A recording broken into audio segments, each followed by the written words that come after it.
आज से 2 दिन पहले 13 जनवरी 2023 को स्टेट बैंक ऑफ इंडिया के ग्राहक के अकाउंट से बहुत बड़ा स्कैम किया गया है। जी हाँ, बिल्कुल ये न्यूज़ जो मैं आपको बता रहा हूँ वो मेरे यहाँ के लोकल की है। एक बंदे के पास फ़ोन आता है और फ़ोन आने के बाद ना तो उससे कोई OTP लिया गया और ना ही कोई मैसेज उसको सेंड किया गया और उसके अकाउंट से जितना बैलेंस था वो सारा का सारा चट कर लिया गया। दोस्तों, मेरा नाम है बिलाल खान और आप देख रहे हैं स्मार्ट शॉप।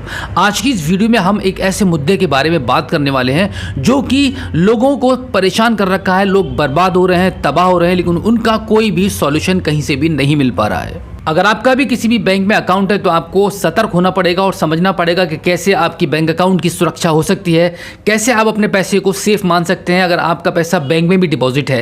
क्योंकि एक बार जब आपका पैसा बैंक से चोरी कर लिया जाएगा, डकैती आपके खाते में डाल ली जाएगी, वो पैसा किसी भी तरीके से आपको वापस नहीं मिल पाएगा। क्योंकि पिछले 2 दिन से हम जितने भी जतन कर सकते थे वो सब किए हैं हमने ग्राहक के साथ में और कोई भी अभी तक सॉल्यूशन हमको नहीं मिल पाया है। मैं आपको बता दूं कि इस तरीके से स्कैम किया गया है कि इसका कोई भी तोड़ नहीं है और हमारी सोच से बहुत ऊपर निकल चुकी है उस चोर की टेक्नोलॉजी। जिस तरीके से उसने पैसे को गायब किया है, ग्राहक के पास पैसे को काटने के लिए ना तो कोई OTP भेजा उसने और ना ही कोई ऐसी कोई इन्फॉर्मेशन उससे मांगी है जिससे कि हम ये समझ सकते थे कि ग्राहक से कोई गलती हुई है। स्टेट बैंक ऑफ इंडिया के खाते से इस तरीके से पैसे को चुरा लेना एक अचंभे की बात है। क्योंकि आजकल आप YouTube पर भी सर्च करके देख सकते हैं, काफ़ी सारी वीडियोस डे बाई डे कोई ना कोई बना के डाल रहा है और लोगों को सचेत कर रहे हैं, अवेयर कर रहे हैं कि किस तरीके से अब ऐसे भी डकैती डाली जा रही है अकाउंट पर, इस तरीके से चोरी की जा रही है कि आपको भनक भी नहीं लगेगी और आपका पैसा आपके अकाउंट से सारा का सारा खत्म कर दिया जाएगा।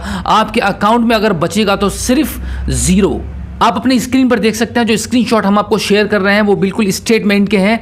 यहाँ पर 9 ट्रांजैक्शन किए गए हैं, 4,999 के हिसाब से 4,998, इस तरीके से 9 बार ट्रांजैक्शन किए हैं फ्रॉड ने और 9 बार 5-5 हज़ार रुपये विड्रॉल करने के बाद जो टोटल अमाउंट बनता है वो 45,000 रुपये का है। यानी कि एक गरीब के खाते से किसी फ्रॉड ने 45,000 रुपये सेकेंड्स में गायब कर दिए। यहाँ पर मैं आपको बता दूँ कि इस अकाउंट में करीब 76,000 रुपीज़ अवेलेबल था। जब ग्राहक के बैंक अकाउंट के स्टेटमेंट को निकाला गया तो निकालने के बाद पता चला कि ये पैसा जो ट्रांसफर हुआ है वो UPI के थ्रू ट्रांसफर हुआ है। आप देख सकते हैं बाकायदा इस UPI ट्रांजैक्शन में जिसके अकाउंट में पैसे को सेंड किया गया है उसका नाम भी यहाँ पे मेंशन है, बट यहाँ पर अकाउंट नंबर की डिटेल नहीं आ पा रही है कि किस खाते में ये पैसा गया है, जिससे ये अंदाज़ा लगा सके या हम उसको पकड़ सकें और वहाँ तक पहुँच पाएँ कि किस तरीके से इस पैसे को इस बैंक में ट्रांसफ़र किया गया और किस अकाउंट में ट्रांसफ़र किया गया है। यहाँ पर सिर्फ स्टेटमेंट में उसका नाम शो कर रहा है, बट ऐसे नाम से तो उसको नहीं पकड़ा जा सकता। सबसे बड़ी ताज्जुब वाली बात यह कि जब हमने स्टेट बैंक ऑफ इंडिया के कस्टमर केयर पे बात की तो बात करने से उन्होंने हमारी कंप्लेंट तो ले ली, क्योंकि 9 ट्रांजैक्शन हुए हैं तो 9 बार उन्होंने हमारी कंप्लेंट को रजिस्टर्ड किया है, कंप्लेंट लगाई है और उन्होंने हमें जो टाइम दिया है वो 90 डेज का टाइम दिया है। आप अंदाज़ा लगा सकते हैं कि किसी की अकाउंट से पैसा आज विड्रॉल हुआ है, अभी डेबिट हुआ, अभी चोरी हुआ है, उसके अकाउंट में पूरी की पूरी डकैती डाली गई है, लेकिन कस्टमर के अधिकारी बोलता है कि यहाँ पर आपको सिर्फ 90 दिन का टाइम लगेगा। सिर्फ 90 दिन का टाइम लगेगा। बताइए, 90 दिन के अंदर सर मैं आपको एक बात बता दूं कि 90 सेकंड्स में पैसे को गायब कर दिया होगा जिस भी अकाउंट से पैसा ट्रांसफर हुआ होगा। यानी कि जिस भी अकाउंट में पैसा ट्रांसफर किया गया है उस अकाउंट से 90 सेकंड में पैसा गायब हो गया होगा। और अब वो गरीब 90 दिन तक किस तरीके से वेट करेगा, कैसे इंतजार करेगा। कस्टमर के अधिकारी तो ये बात कहकर छूट गया कि भाई 90 दिन की इसकी पॉलिसी है, 90 डेज के अंदर ही हम आपके केस को सॉल्व कर पाएंगे और आपको बता पाएंगे कि आपके केस का क्या हुआ। लेकिन 90 डेज इंतजार करने के बाद भी इस बात की कोई गारंटी नहीं है कि उस कस्टमर का पैसा उसके अकाउंट में वापस मिल पाएगा कि नहीं मिल पाएगा।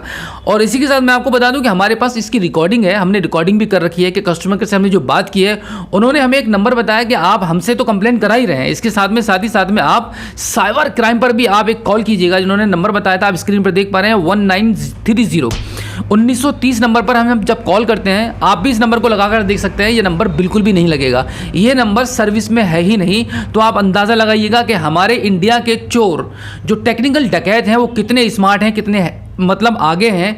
आज की इस टेक्नोलॉजी से हमने मेल भी किया है, ट्विटर भी किया है, सब कुछ करके देख लिया, कहीं से कोई जवाब नहीं आया। सिर्फ हमने सिंगल एक साइबर क्राइम की वेबसाइट पर हमने एक कंप्लेंट अब तक रजिस्टर्ड कर पाए हैं और वो भी कई बार साइट को लॉग आउट होते होते हमने देखा है और 1 घंटे के अंदर एक कंप्लेंट रजिस्टर्ड हो पाई है। आप देखिएगा कि साइबर क्राइम की जो वेबसाइट है वो भी किस प्रकार से काम कर पा रही है, जहाँ पर हम एक कंप्लेंट अपनी रजिस्टर्ड नहीं कर सकते, कस्टमर केयर के नंबर पर कॉल नहीं लग पा रही है। तो आप बताइए कि अगर किसी के साथ कोई धोखाधड़ी हो जाती है तो वो किस तरीके से अपने पैसे को वापस ले पाएगा, कहां पर जाकर अपनी कंप्लेंट करेगा।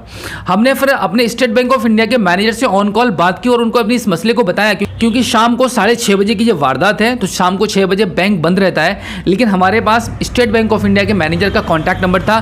तो हमने मैनेजर से बात की तो उन्होंने बताया कि बैंक इस मामले में कुछ नहीं कर सकती, आप साइबर क्राइम पर जाकर रिपोर्ट कीजिएगा, वहां पर अपनी कंप्लेंट को रजिस्टर कराइए या स्टेट बैंक ऑफ इंडिया के कस्टमर केयर पर बात कीजिएगा। आप लगाइए अंदाजा कि स्टेट बैंक ऑफ इंडिया का ब्रांच मैनेजर कहते हैं कि अब हम इसके बारे में कुछ नहीं कर पाएंगे, आपकी कोई हेल्प नहीं हो पाएगी। यानी कि बैंक के पास ग्राहक के पैसे की कोई सिक्योरिटी नहीं है। बैंक तमाम तरीके के चार्जेस अपने कस्टमर से ले लेता है। आपको एसएमएस चार्जेस पे करने होंगे, आपको नॉन मेंटेनेंस का चार्जेस देना होगा, अगर आपके खाते में बैलेंस नहीं रहेगा तो हम आपको इतनी पेनल्टी लगाएंगे, अगर आप हमारे कर्मचारी के साथ कोई बदतमीजी करते हैं तो आपको जेल जाना पड़ेगा। यानी कि सारे जो नुकसान वाले काम है वो सब ग्राहक के लिए हैं। अगर ग्राहक के, और साथ ही साथ में बैंक जो कमाई करेगा वो ग्राहक के पैसे से करेगा, लेकिन अगर ग्राहक के पैसे पर कोई डकैती डाल लेता है, कोई चोरी कर लेता है, इसमें बैंक कुछ नहीं कर पाएगा। यानी कि आप बर्बाद हो जाओ, लूट जाओ, कुछ हो जाओ, लेकिन हम आपकी सहायता नहीं कर पाएंगे। सीधा सीधा बैंक का यही कहना है कि भाई हमारे पास इसका कोई सॉल्यूशन नहीं है, आप एफआईआर करो, आप दिल्ली चले जाओ, आप मुंबई चले जाओ, आप कहीं भी जाओ, सीएम के पास जाओ, पीएम के पास जाओ, बैंक के पास इसका कोई सॉल्यूशन नहीं है। अभी हम बात करते हैं कि एसबीआई ग्राहक के अकाउंट से इतना बड़ा फ्रॉड स्कैम कैसे हुआ है। ग्राहक के पास सिर्फ एक कॉल आता है, उस कॉल पर एक बंदा बोलता है कि मैं इंडिया पोस्ट पेमेंट डाकखाने से बात कर रहा हूं, अगर आपका एक एटीएम हमारे पास आया हुआ है, अगर आप चाहते हैं कि आपके एटीएम को टाइम पर डिलीवर कर दिया जाए तो आप हमारे भेजे गए लिंक पर क्लिक करके एक 2 रुपए का पेमेंट आप हमें कर दीजिएगा, हम आपका एटीएम को आपके एड्रेस पर शाम तक पहुंचा देंगे। उसके बाद ग्राहक ने थोड़ा सा अपना माइंड चलाया और उससे पूछा कि अगर आप डाकखाने से बात कर रहे हैं तो आप हमें वीडियो करके दिखाइएगा कि आप ऑफिस में बैठे हैं और डाकखाने से बात कर रहे हैं, और हमारा पैकेट आप वीडियो में दिखाइए कि हमारे पास ये रखा हुआ है, हम आपको डिलीवर करने वाले हैं। तो वह कहता है कि कोई भी सरकारी आदमी आपको वीडियो कॉल करके नहीं दिखाएगा, अगर आपको एटीएम चाहिए तो हमने जो लिंक भेजा है उस पर आप क्लिक करके हमें 2 रुपए का अमाउंट भेज दीजिए, हम आपको डिलीवर कर देंगे। उसके बाद ग्राहक के मोबाइल के इनबॉक्स में एक लिंक आता है, उस लिंक पर जब वो क्लिक करता है तो वहाँ पर कुछ डिटेल्स मांगी जाती हैं, जैसे आपकी बैंक कौन सी है, आपको अमाउंट भरना है और फिर यूपीआई पिन डालना है। यहाँ पर इतनी सारी डिटेल्स को देखने के बाद ग्राहक थोड़ा सा डर जाता है और वहाँ पे उसके पेज को ख़त्म कर देता है।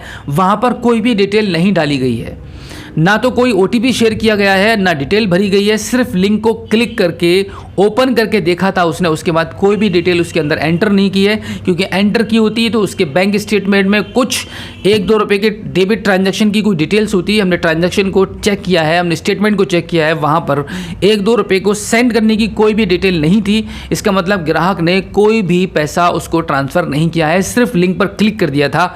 उसके बाद उसके अकाउंट से पैसा कटना शुरू हो गया और लगभग 9 ट्रांजैक्शंस हुए हैं और बिल्कुल भी उसके अकाउंट से पैसे को साफ़ कर दिया गया, कुछ नहीं बचा।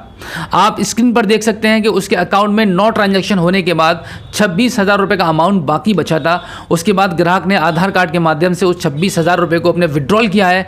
तो अब मैं finally state bank of India से और रिजर्व बैंक ऑफ इंडिया से अपील करना चाहूँगा कि आपके बैंक अकाउंट से, कस्टमर्स के अकाउंट से इस तरीके से छेड़छाड़ की जा रही है, इतनी हाई टेक्नोलॉजी का यूज़ किया जा रहा है कि यहाँ पर कस्टमर से ना तो कोई ओटीपी मांगा जा रहा है और ना ही कोई बैंक अकाउंट्स की डिटेल्स मांगी जा रही है, ना ही डेबिट कार्ड, क्रेडिट कार्ड के कोई नंबर्स पूछे जा रहे हैं, और बिना किसी जानकारी के, बगैर किसी ओटीपी के बैलेंस को अकाउंट से साफ कर दिया जा रहा है। तो अगर बैंक इसके खिलाफ कोई एक्शन नहीं लेगा तो ये सारी की सारी प्रक्रिया जो फ्रॉड की जा रही है वो कैसे रुक पाएगी और ग्राहक का पैसा कैसे सेफ रह पाएगा।